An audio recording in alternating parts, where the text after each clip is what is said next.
नमस्कार, पद्मेश न्यूज में आपका स्वागत है। मैं हूं कृष्णा सिंडे। सबसे पहले नजर आज की हेडलाइंस पर। लालबर्रा में सड़क हादसे में छात्रा की हुई मौत। घटना से आक्रोशित लोगों ने लगाया जाम। आवागमन हुआ प्रभावित। पुलिस ने मौके पर पहुंचकर आंदोलनकारियों को दी समझाइश। दुखद घटना पर सांसद बोध सिंह भगत सहित अन्य जनप्रतिनिधि भी पहुंचे। व्यवसायी सुनील कांकरिया हत्याकांड के हत्यारों को खोजने पुलिस लगा रही है एड़ी चोटी का जोर।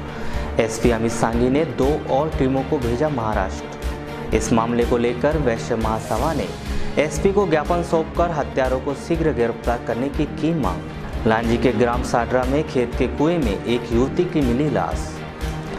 वारासिवनी के सिकंदरा कोस्ते स्थित राइस मिल में लगी भीषण आग। लाखों का सामान जलकर हुआ खाक। खासी मशक्कत के बाद आग पर पाया गया काबू। एनएसयूआई ने छात्रों की विभिन्न समस्या के विरोध में वारासिवनी के एसएसपी कॉलेज में की तालाबंदी। एनएसयूआई और एबीवीपी हुए आमने सामने, जमकर लगाए आरोप प्रत्यारोप। जिला पंचायत सामान्य सभा की बैठक में गूंजा शौचालय निर्माण का मुद्दा। जिला पंचायत और जनपद पंचायत के कुछ जनप्रतिनिधियों के घर में शौचालय नहीं होने की बात आई सामने।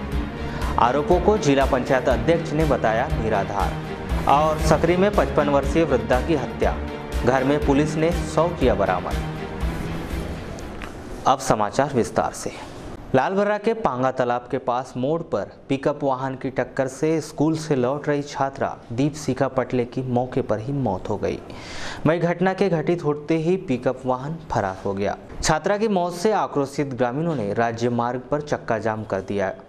मार्ग के दोनों ओर वाहनों की लंबी कतारें लग गई। वहीं घटना की सूचना मिलते ही मौके पर तहसीलदार दिलीप सिंह मरावी और थाना प्रभारी कमल सिंह ठाकुर तत्काल घटनास्थल पर पहुंचे। वहीं घटना की जानकारी लगने के बाद मौके पर कांग्रेस सेवा दल जिला अध्यक्ष अनुराग चतुर्मोहता व यूथ कांग्रेस ब्लॉक अध्यक्ष विक्की गौतम मौके पर पहुंचे और पीड़ित परिजनों को हर संभव मदद करने का आश्वासन दिया। घटना के 2 घंटे बाद पुलिस ने पिकअप वाहन सहित आरोपी को पकड़ लिया। इस दुखद हादसे की जानकारी मिलते ही सांसद बोध सिंह भगत भी मौके पर पहुंचे और वस्तु स्थिति का जायजा लिया।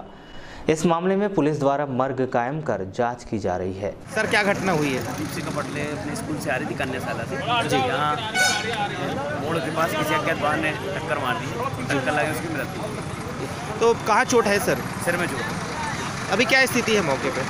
बस अब इसको परिवार वाले आएंगे, उसके बाद पीएम वगैरह करेंगे। मतलब मौके पे नगर के व्यवसायी सुनील कांकरिया हत्याकांड के 5 दिन बीत जाने के बाद भी इस सनसनीखेज वारदात को अंजाम देने वाले हत्यारे पुलिस की गिरफ्त से बाहर है। हालांकि इस मर्डर मिस्ट्री को सुलझाने के लिए पुलिस ने एड़ी चोटी का जोर लगा दिया है। पुलिस अधिकारियों की माने तो इस मामले को लेकर गठित टीमों के द्वारा अन्य राज्यों में जाकर इसके हर पहलुओं की बारीकियों से तफ्तीश की जा रही है। वहीं शुक्रवार को एसपी अमित सांघी के निर्देश पर 2 टीमें महाराष्ट्र राज्य के लिए रवाना हुई है ताकि इस मामले की तह तक पहुंचकर आरोपियों को गिरफ्त में लेकर मामले का खुलासा किया जा सके। सुनील कांकरिया हत्याकांड मामले में हिस्ट्री सीटरों से पूछताछ की जा रही है। इसके अलावा एसपी श्री सांघी भेजी गई टीमों के सतत संपर्क बनाए हुए है। इस संबंध में एसपी श्री सांघी ने बताया कि सुनील कांकरिया हत्याकांड के खुलासे को लेकर सभी टीमें मुस्तैदी से कार्य कर रही है और शीघ्र ही घटना को अंजाम देने वाले हत्यारे पुलिस के गिरफ्त में होंगे।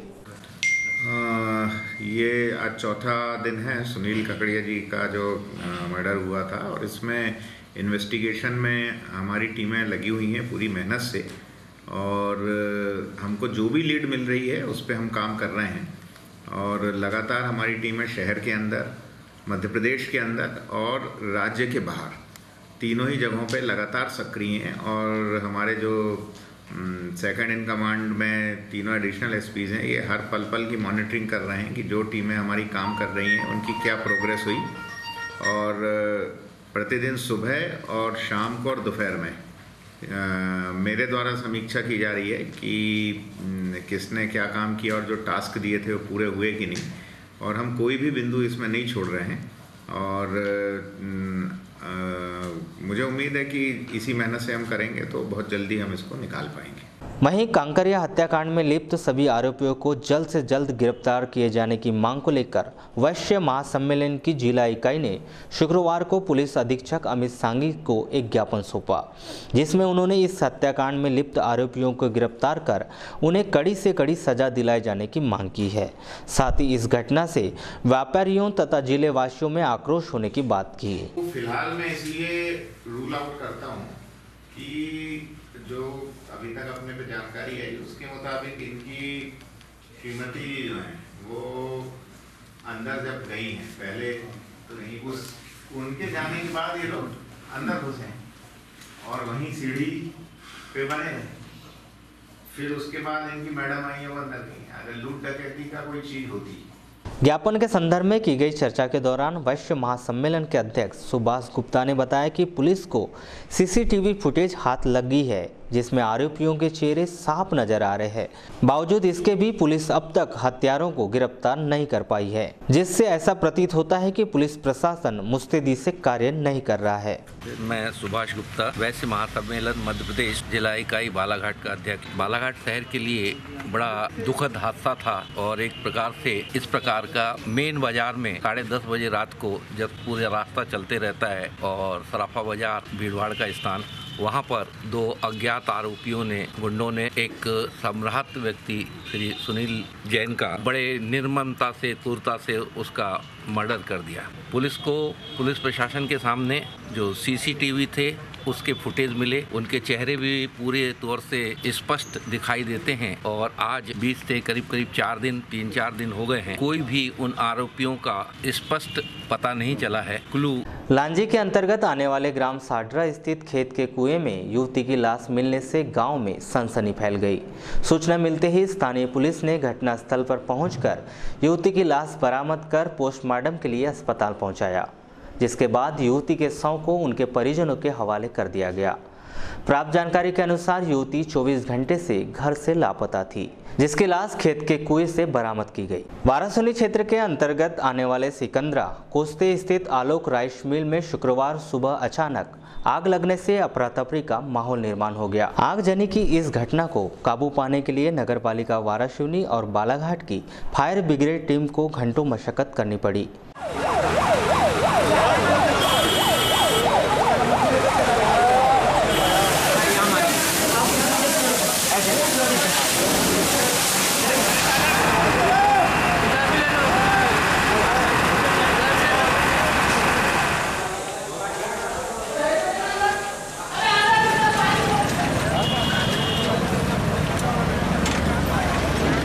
अचानक लगी इस आग में मिल संचालक को लाखों रुपए का नुकसान हो जाने की बात कही जा रही है। प्राप्त जानकारी के अनुसार मिल में आगजनी की यह घटना सुबह 6:30 बजे घटी।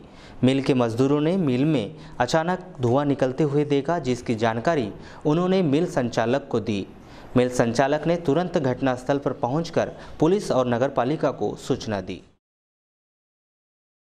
6 बजे कुछ नहीं हुआ। उसके बाद में 7 बजे के आसपास में लेबर ने बोला ये यहाँ धुआं टाइप का दिख रहा है। हम लोग ऊपर चढ़े, देखे तो वहाँ आग दिखी। उसके बाद में क्या है, वहाँ बोरियाँ भी थी, प्लास्टिक की भी थी और अपना केबल भी रखा हुआ था। तो धीरे धीरे उसमें आग बढ़ती गई। कौन से हाल में लगी, कौन सा हाल पड़ता और क्या क्या सामान रखा हुआ था? इसमें क्या बोलते हैं, केबल था राइस मिल का और अपना बोरियाँ थी जूट की और पीपी की, नॉन ओवन की और बहुत सा जो अपना पेंडिंग सामान भी रहता राइस मिल का वहाँ पे रखा हुआ रहता था। क्या चावल की कट्टियाँ भी रखी थी? चावल की कट्टियाँ भी रखी थी। उसमें आग लगी तो वो थोड़ी बढ़ गई, इससे पता लगा। भैया जिस हॉल में लगी हुई है आग, क्या उस हॉल में कुछ लोग भी थे वहाँ से? नहीं, उस समय कोई नहीं था। कोई नहीं था। वारासिवनी बस स्टैंड स्थित विधायक कार्यालय में शुक्रवार को भारतीय जनता युवा मोर्चा की एक अहम बैठक का आयोजन किया गया, जिसमें भारतीय जनता युवा मोर्चा के प्रदेश आह्वान पर मेरे दीनदयाल विषय पर सामान्य ज्ञान प्रतियोगिता का आयोजन किए जाने की जानकारी दी गई। साथ ही आयोजित किए जाने वाले इस प्रतियोगिता की रूपरेखा पर चर्चा भी हुई।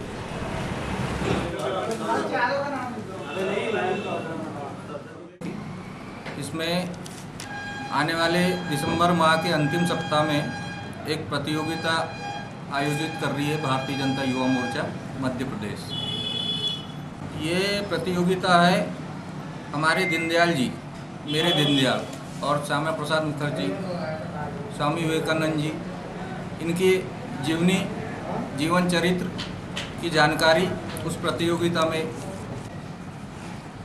भारतीय जनता युवा मोर्चा की मंशा यही है कि पंडित दीनदयाल जी और श्यामा प्रसाद मुखर्जी की जो जीवनी है, जो जीवन है, जो जीवन चरित्र है, उसको हर बच्चा जाने पहचाने। एक उद्देश्य ये भी है कि Bharatiya Janata Yuva Morcha Guinness book world record बनाना चाह रहा है, जिसमें ज़्यादा से ज़्यादा एक ही समय में पूरे प्रदेश में ये प्रतियोगिता कराई जाएगी। जनपद पंचायत बालाघाट के सभा हाल में गुरुवार को नरेगा के तहत किए जाने वाले विभिन्न कार्यों की समीक्षा बैठक का आयोजन किया गया, जिसमें योजना के तहत किए जाने वाले कार्यों की समीक्षा की गई। साथ ही नरेगा परियोजना अधिकारी द्वारा विभिन्न पंचायत से आए रोजगार सहायकों को योजना के तहत कार्य पूर्ण करने के दिशा निर्देश दिए गए। साथ ही नरेगा योजना के तहत किए जाने वाले शांतिधाम, खेल मैदान आदि कार्यों को 30 नवंबर तक पूर्ण किए जाने की डेडलाइन जारी की गई है। आयोजित इस समीक्षा बैठक के संदर्भ में की गई चर्चा के दौरान जनपद पंचायत बालाघाट नरेगा के परियोजना अधिकारी रूपेश सिंघने ने बताया कि योजना के तहत कार्य पूर्ण करने की अंतिम अवधि 30 नवंबर रखी गई है। यदि निश्चित समय सीमा में विकास कार्य पूरे नहीं किए जाते तो गांव के सरपंच, रोजगार सहायक और सब इंजीनियर पर पंचायत तथा नरेगा एक्ट के तहत कार्रवाई की जाएगी और फिर यदि कार्य पूरा नहीं किया जाता तो कार्य में लापरवाही बरतने वालों पर सेवा समाप्ति की कार्रवाई की जाएगी। मैं रूपेश सिंह, पीओ नरेगा जिला पंचायत। सर, आज बैठक ली, किसकी बैठक थी? जनपद पंचायत बालाघाट अंतर्गत जो रोजगार सहायक है महात्मा गांधी नरेगा अंतर्गत, ये उनकी बैठक चल रही है, जिसमें जो महात्मा गांधी नरेगा के प्रदेश लेवल के जितने भी महत्वपूर्ण आवश्यकताएं हैं उनकी समीक्षा की जा रही है। साथ में जितने भी तकनीकी कार्य हैं जैसे शांतिधाम, खेल मैदान, मेड़बंधान, उनकी पूर्णता पे चर्चा की जा रही है और जिनके द्वारा कार्य पूर्ण समय सीमा में नहीं किए जा रहे हैं उनके ऊपर कार्रवाई की समीक्षा की जा रही है। सर, ये देखा है कि अधिकतर अपने बालाघाट जनपद पंचायत के अंतर्गत जितने भी ग्राम आ रहे हैं, ग्राम पंचायत आ रहे हैं, उसमें काफ़ी हद तक कार्य अपूर्ण है। ऐसे लोगों पे क्या कार्रवाई की जा रही है? अब जो भी शासन के नियम प्रावधान अनुसार है उस हिसाब से कार्रवाई की जा रही है सभी पे। जैसे अभी वर्तमान में जो महत्वपूर्ण काम है, सर्वप्रथम तो शांतिधाम है, खेल मैदान है, इसकी इनको बार बार डेडलाइन दी जा रही है, लेकिन इनके द्वारा उपरोक्त कार्यों को पूरा करने के लिए कोई विशेष अभियान नहीं चलाया जा रहा है, जिसके लिए रोजगार सहायक, सब इंजीनियर और सरपंचों को अल्टीमेटम दिया गया है 30 नवंबर की अंतिम। अपने विभिन्न मांगों को लेकर 8 नवंबर से अनिश्चितकालीन धरना प्रदर्शन कर रही आंगनवाड़ी कार्यकर्ताओं ने शुक्रवार को जिला पंचायत पहुंचकर समीक्षा बैठक में शामिल होने आए सभी पंचायत प्रतिनिधियों को एक ज्ञापन सौंपा, जिनमें उन्होंने वर्षों से लंबित उनकी सभी मांगें पूरी कराए जाने की गुहार लगाई। ज्ञापन सौंपने पहुंचे इन आंगनवाड़ी कार्यकर्ताओं और सहायिकाओं ने जिला पंचायत अध्यक्ष श्रीमती रेखा बिसेन से मुलाकात कर उन्हें अपनी समस्याएं सुनाई।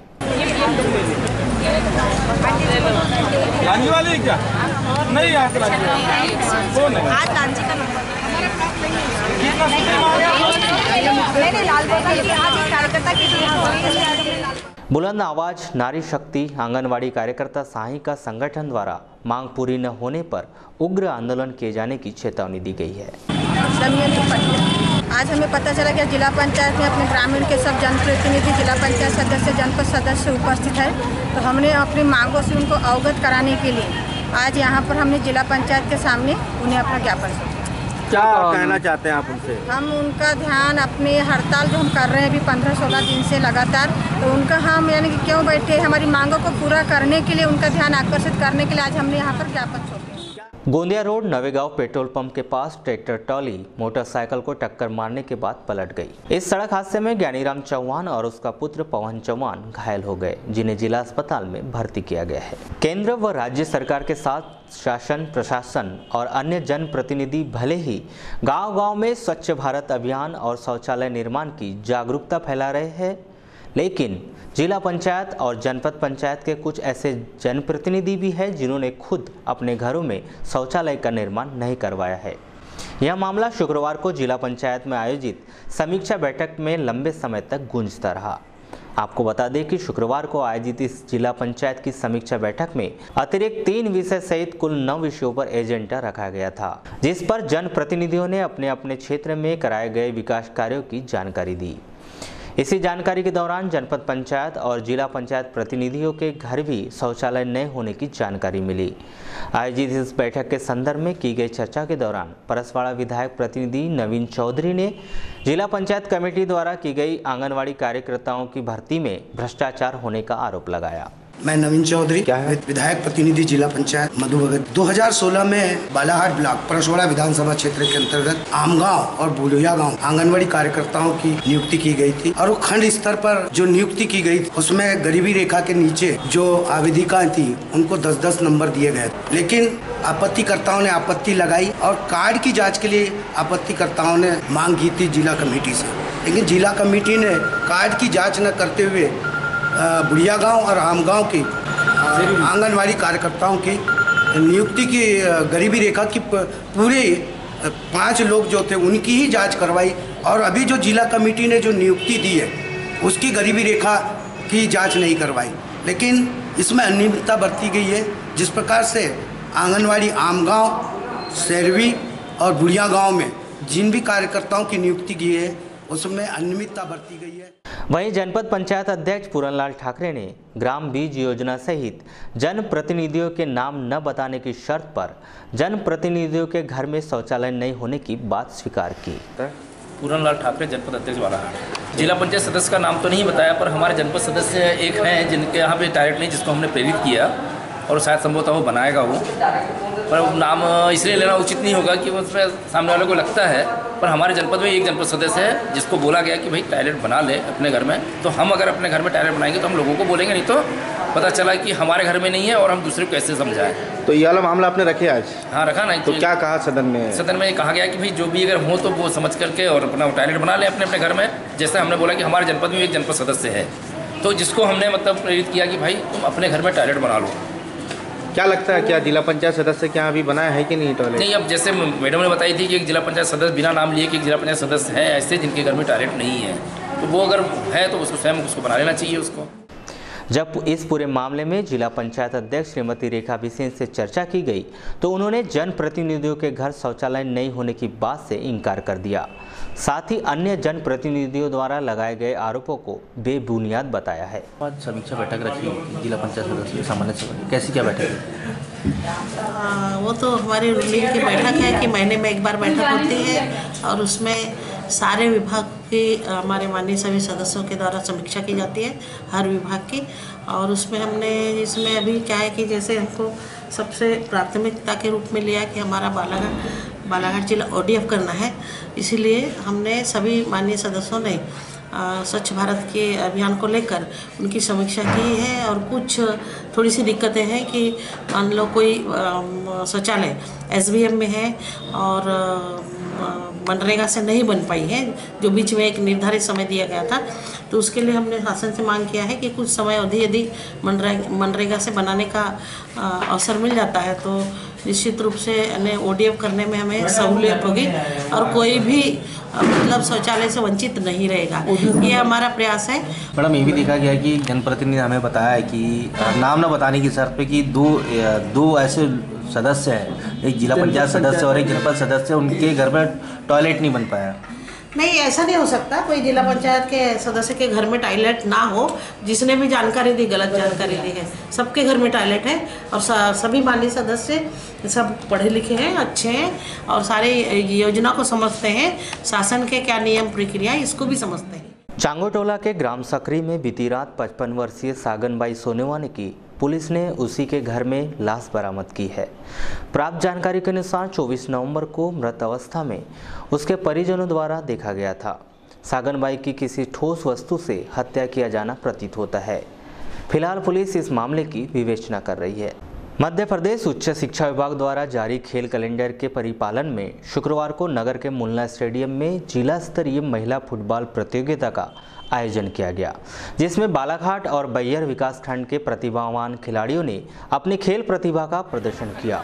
इसके अलावा कॉलेज प्रबंधन द्वारा स्थानीय स्तर पर एथलेटिक्स प्रतियोगिता का आयोजन किया गया, जिनमें खिलाड़ियों ने बढ़ चढ़कर हिस्सा लिया। चयनित फुटबॉल खिलाड़ी 28 नवंबर को जबलपुर में आयोजित संभाग स्तरीय प्रतियोगिता में हिस्सा लेंगे।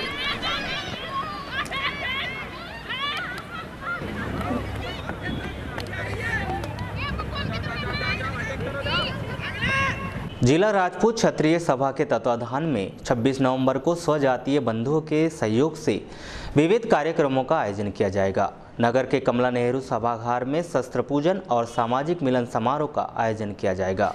इस दौरान प्रमुख अतिथियों का स्वागत एवं उद्बोधन कार्यक्रम होंगे। वहीं दोपहर 3 बजे भव्य रैली का आयोजन किया जाएगा, जिसमें राजस्थान की राजपूत संस्कृति को पेश किया जाएगा। इसके अलावा प्रमुख झांकियां मुख्य आकर्षण का केंद्र होगी। ये बातें जिला राजपूत क्षत्रिय सभा के अध्यक्ष संजय सिंह कछवाहा ने शुक्रवार को पूर्व विधायक अशोक सिंह सरस्वार के निज निवास में आयोजित प्रेस वार्ता के दौरान कही। जिला अध्यक्ष श्री कछवाहा ने बताया कि काफ़ी वर्षों से महाराणा प्रताप की मूर्ति स्थापित करने पर विचार किया जा रहा था, लेकिन ये प्रयास नगरपालिका अध्यक्ष अनिल दुहारे और मंत्री गौरीशंकर बिसेन के सहयोग से सफल हुए हैं। 26 नवंबर को नए सराफा मार्केट में रैली के माध्यम से भूमि पूजन किया जाएगा। सामाजिक मिलन, शस्त्र पूजन एवं महाराणा प्रताप जी की मूर्ति स्थापना का भूमि पूजन समारोह रखा गया है, जिसमें संपूर्ण बालाघाट जिले से जो भी सभी ब्लॉकों में हमारे स्वजाति बंधु रहते हैं, राजपूत बंधु रहते हैं, वो सभी लोग यहाँ पे कमला नेहरू सभागृह में प्रोग्राम रखा गया है, उसमें उपस्थित होंगे, जो कि केवल राजपूत समाज के नहीं, तो संपूर्ण भारतवर्ष के इतिहास पुरुष है और जिन्होंने जो भी विदेशी आतंकी आए उनसे लड़ने में अपना योगदान दिया। भारत की स्वतंत्रता में जिन लोगों ने भाग लिया उसमें महाराणा प्रताप जी का, अनिल भैया दुहारे जी के सहयोग से हम मध्य प्रदेश शासन के माननीय कैबिनेट मंत्री श्री गौरीशंकर बिसेन जी से मिले और उन्होंने सहर्ष स्वीकृति दी कि महाराणा प्रताप जी की जो मूर्ति है वो बालाघाट जिले में लगना चाहिए, बालाघाट शहर में लगना चाहिए, और तुरंत उन्होंने स्वीकृति दिया। न्यू सराफा मार्केट में जो चौक है वहाँ पे मूर्ति के स्थापना का भूमि पूजन किया जाएगा। पूर्व विधायक श्री सरस्वार ने कहा कि इस कार्यक्रम में सभी राजनीतिक पार्टियों के वरिष्ठ जनप्रतिनिधियों को आमंत्रित किया गया है और जिलाध्यक्ष के नेतृत्व में संगठन और भी मजबूत हो रहा है। प्रेस वार्ता के दौरान संगठन के तमाम पदाधिकारी मौजूद रहे और नगरपालिका के सहयोग से और मंत्री जी के सहयोग से बिसेन जी के मूर्ति की स्थापना यहाँ हो रही है। उन्होंने अपना योगदान दिया है। हमें अपेक्षा है 2 से 2.5 हज़ार लोगों के रैली में आने की और हम प्रयासरत हैं। महाराणा प्रताप का हर जिलों में कुछ न कुछ कार्यक्रम होते जा रहे हैं, अच्छे उत्साह के साथ में होते जा रहे हैं। भारत रत्न डॉक्टर भीमराव अंबेडकर ने 26 नवंबर 1949 को भारत का लिखित संविधान देशवासियों को समर्पित किया था। इस दिन को संविधान दिवस के तौर पर हर वर्ष मनाया जाता है। समाज संगठन द्वारा करीब 4 वर्षों से संविधान दिवस को हर्षोल्लास के साथ मनाया जा रहा है, जिसके तहत 25 नवंबर को नगर के अंबेडकर चौक से विशाल बाइक रैली निकाली जाएगी। वहीं रात्रि 8 बजे अखिल भारतीय कवि सम्मेलन एक शाम भारतीय संविधान के नाम आयोजित किया जाएगा, जिसमें विभिन्न प्रांतों से आए कवि अपनी काव्य रचनाओं की प्रस्तुति देंगे। वहीं 26 नवंबर को संविधान दिवस के अवसर पर अंबेडकर चौक में माल्यार्पण कर उत्कृष्ट विद्यालय मैदान में संविधान मेले का शुभारंभ किया जाएगा, जिसमें मंची कार्यक्रम होंगे। वहीं शाम 4 बजे भोजन दान कार्यक्रम होगा। वहीं रात्रि 9 बजे कव्वाली का आयोजन किया जाएगा। ये जानकारी शुक्रवार को गोंदिया रोड स्थित मल्लिकार्जुन होटल में आयोजित प्रेस वार्ता में संगठन के वरिष्ठ पदाधिकारी प्रवीण मेश्राम के द्वारा दी गई। श्री मेश्राम ने कहा कि यह कार्यक्रम किसी विशेष जाति या संप्रदाय का नहीं है, बल्कि सर्व समाज का कार्यक्रम है। संविधान दिवस का यह जो कार्यक्रम होता था, ये किसी एक विशेष जाति समुदाय के बीच ये कार्यक्रम होता था कि संविधान किसी एक जाति धर्म संप्रदाय का नहीं, अपितु भारत के संपूर्ण नागरिकों का मौलिक अधिकार है। इसीलिए सर्व जाति धर्म संप्रदाय के लोगों को मिलकर इस संविधान दिवस का कार्यक्रम मनाना चाहिए। उसके बाद अगर पूरे विश्व में किसी देश का लिखित सबसे बड़ा संविधान बना है तो वो इस भारत देश का संविधान है, जिसे डॉक्टर बाबा साहब अम्बेडकर ने बनाया है। इस संविधान को डॉक्टर बाबा साहब अम्बेडकर ने 26 नवंबर 1950 को देश के तत्कालीन प्रधानमंत्री पंडित जवाहरलाल नेहरू राजेंद्र प्रसाद को बनाकर सौंपा था। इसी उद्देश्य में पूरे देश के अंदर 26 नवंबर को संविधान दिवस के रूप में मनाया जाता है। जिस प्रकार देश के प्रधानमंत्री ने भी पूरे देश में के विद्यालयों में 26 नवंबर को संविधान दिवस मनाने का तय किया है। वहीं संरक्षक संयोग कोचर ने अपने विचार कुछ इस प्रकार व्यक्त किए। प्रेस वार्ता के दौरान संगठन के तमाम पदाधिकारी सहित वरिष्ठ सामाजिक बंधु उपस्थित रहे। एक एक लोगों से मिल रहे हैं, मतलब सभी धर्म के लोगों से मिल रहे हैं, ना जात ना पात, जो हम सब चाहते हैं। और ऐसा अपना शहर भी है। हम सब एक साथ मिलकर एक साथ बढ़ेंगे, इस सोच को लेके प्रवीण भाई आगे चल रहे हैं और हम उनके साथ तन मन से हैं। और जिसने त्यागा है समाज ने उसी को पूजा है, और जिसने संचय किया या समेटा है वो लुप्त ही हुआ है आखिरी में।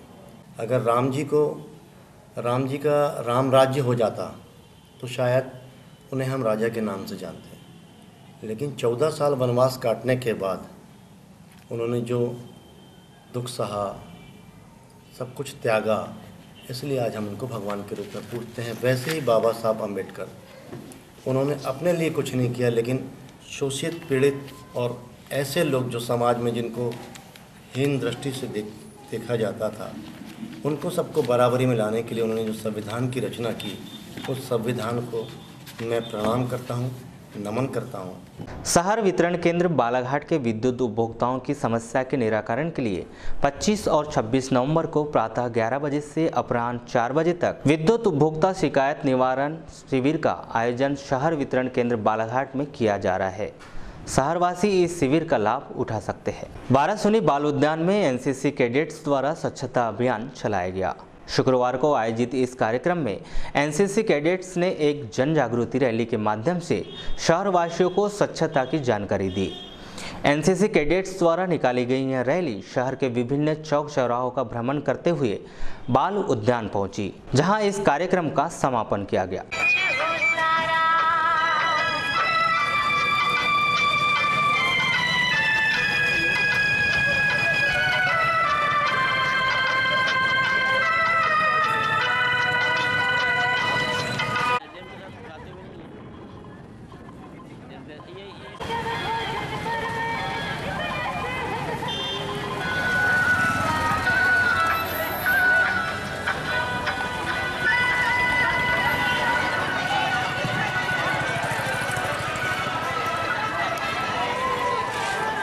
मेरा second officer NCC Salaf Singh बैस।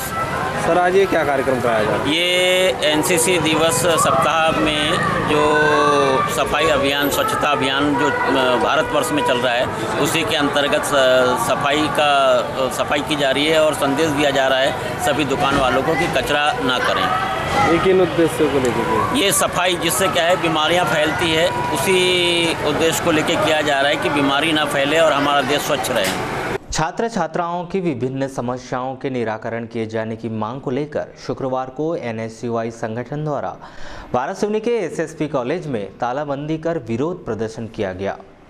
इस विरोध प्रदर्शन के दौरान एनएसयूआई संगठन द्वारा कॉलेज प्रशासन के खिलाफ जमकर नारेबाजी की गई। साथ ही सेमेस्टर पैटर्न की पुस्तकें की बजाय वार्षिक पद्धति की पुस्तकों से पढ़ाए जाने की मांग की गई। एनएसयूआई द्वारा 7 दिनों के भीतर व्यवस्था में परिवर्तन न होने पर उग्र आंदोलन की चेतावनी दी गई है। जिंदाबाद जिंदाबाद एनएसयूआई जिंदाबाद। छात्रों के सम्मान में एनएसयूआई मैदान में, छात्रों के सम्मान में एनएसयूआई मैदान में, एनएसयूआई जिंदाबाद एनएसयूआई जिंदाबाद एनएसयूआई जिंदाबाद। अरे राज बदल दो, तख्त बदल दो, ताज बदल दो, बेईमानों का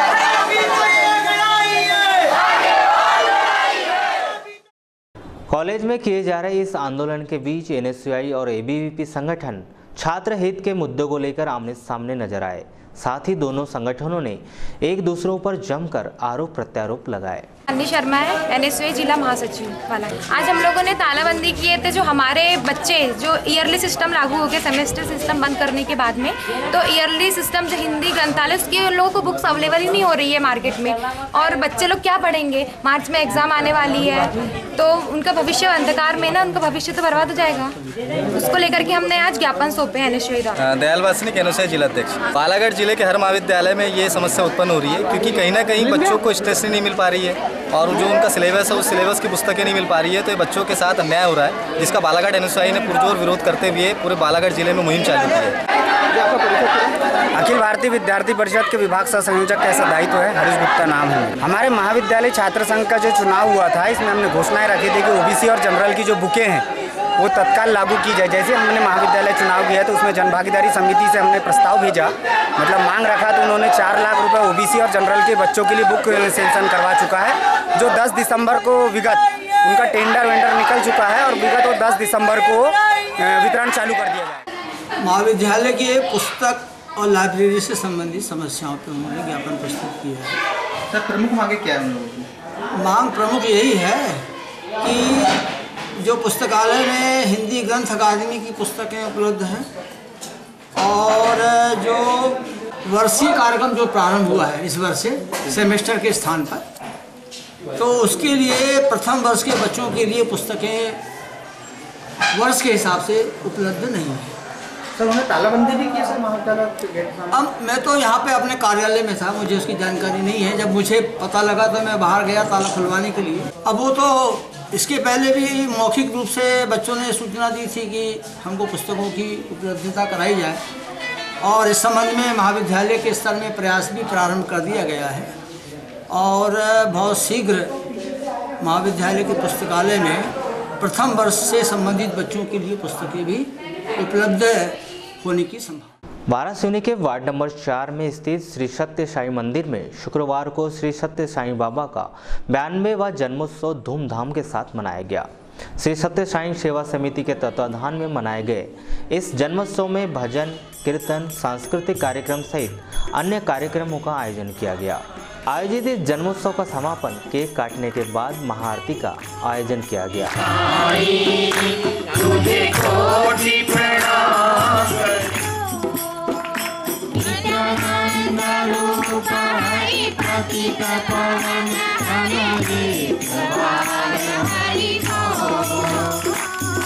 हरि हरि बोल हरि बोल,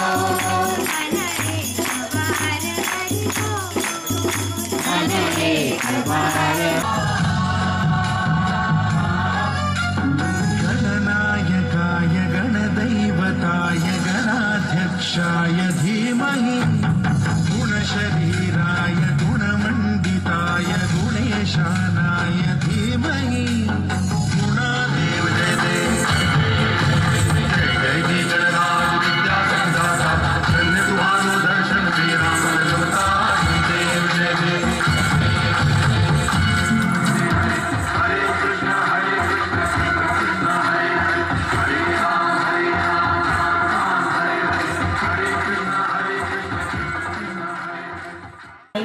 यहाँ बाबा का सुबह जन्मदिन का कार्यक्रम सुबह मनाया जाता है, वो मनाए, ध्वजारोहण हुआ, प्रसाद वितरण होने के बाद में दिन में ये नारायण भोज हुआ। बच्चों को और व्यक्तियों को एक सदमार्ग पे चलने के लिए, उनको अपने धर्मों का पालन करने के लिए, मानवीयता के गुणों को अपनाने के लिए ये कार्यक्रम चलाया गया। 2000 करोड़ रुपए के व्यापम घोटाले के प्रमुख आरोपी नितिन महिंद्रा के पिता जय किशन महिंद्रा की वाराणसी के एक जर्जर मकान में मौत हो गई, जिसकी जानकारी 23 नवंबर की सुबह उस समय लगी जब होटल का एक कर्मचारी नाश्ता लेकर पहुंचा। इस मामले की पड़ोसियों द्वारा पुलिस को सूचना दी गई, जिनके सहयोग से पड़ोसियों ने उनका शव निकाला और उनके पुत्र नितिन महिंद्रा और उनकी बेटी को सूचना दी गई, लेकिन दोनों ही पुत्र और पुत्री ने अंतिम संस्कार में आने में असमर्थता जाहिर की, जिस पर पड़ोसियों के द्वारा जय किशन महिंद्रा का वाराणसी के मोक्षधाम में अंतिम संस्कार कर दिया गया। आपको बताया कि वे 82 वर्ष के थे और उनकी मौत कैसे हुई यह जाँच का विषय है। तो रात के समय में खाना दिए थे उन्हें, होटल वाले ने जी अपना राजधानी भोजनालय वाला खाना ला के दिया उनको जी। तो उसके बाद उन्हें खाना खाया नहीं और आधी रात में ख़त्म हो गए। सुबह दरवाज़ा खोले नहीं जी। सुबह रोज़ आते निकलते थे, पानी वानी भरते थे, तो हमको दिखे नहीं सुबह। तो हमने बोले भाई दरवाज़ा आवाज़ दिए उनको, तो आवाज़ दिए तो आवाज़ ही नहीं आया, अंदर से कोई खोले नहीं। ये लगभग सुबह कितने बजे घटना थी जी? ये लगभग सुबह कितने बजे? सुबह 11 बजे। उसके बाद आपने थाने आने में इन्फॉर्मेशन दिए थे? हाँ, थाने में इन्फॉर्मेशन दिए थे। तो साहब लोगों ने बोले कि भाई अब बुजुर्ग आदमी है और बीमारी से ख़त्म हो गया। तो रात में हमने बोले भाई सोए थे, सुबह नहीं रहे, उठे ही नहीं। तो फिर साहब लोगों ने बोले कि भाई आप खुद ही कर लो सब करके।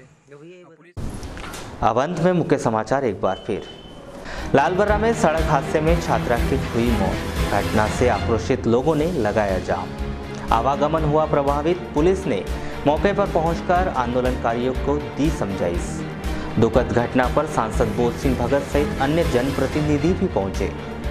व्यवसायी सुनील कांकरिया हत्याकांड के हत्यारों को खोजने पुलिस लगा रही है एड़ी चोटी का जोर। एसपी अमित सांघी ने 2 और टीमों को भेजा महाराष्ट्र। इस मामले को लेकर वैश्य महासभा ने एसपी को ज्ञापन सौंपकर हत्यारों को शीघ्र गिरफ्तार करने की मांग। लांजी के ग्राम साडरा में खेत के कुएं में एक युवती की मिली लाश। वारासिवनी के सिकंदरा कोस्ते स्थित राइस मिल में लगी भीषण आग।